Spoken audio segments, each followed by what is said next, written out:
बहुत समय पहले की बात है। एक छोटे से गांव में एक किसान रहता था जिसका नाम रामू था। रामू ईमानदार और मेहनती था, लेकिन उसका दुर्भाग्य ये था कि उसकी फसलें हमेशा खराब हो जाती थीं।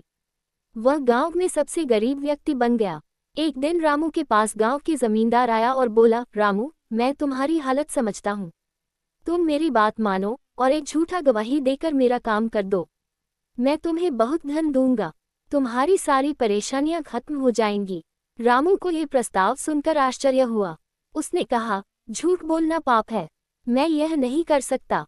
लेकिन जमींदार ने बहुत लालच दिया और कहा, सोच लो रामू, तुम्हारे बच्चों को भूखा नहीं सोना पड़ेगा।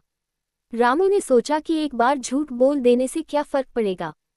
वह जमींदार के प्रस्ताव को मान गया। गांव की पंचायत के सामने वह झूठी गवाही देने गया।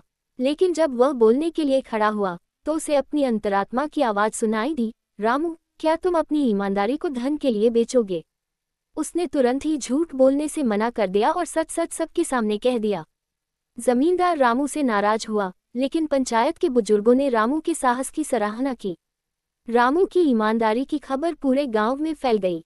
उसी दिन एक सेठ गांव में आया और उसने रामू को अपनी जमीन पर काम करने का प्रस्ताव दिया। सेठ ने कहा, मैंने तुम्हारी सच्चाई के बारे में सुना। मैं चाहता हूं कि तुम मेरी जमीन की देखभाल करो। रामू ने खुशी खुशी यह काम स्वीकार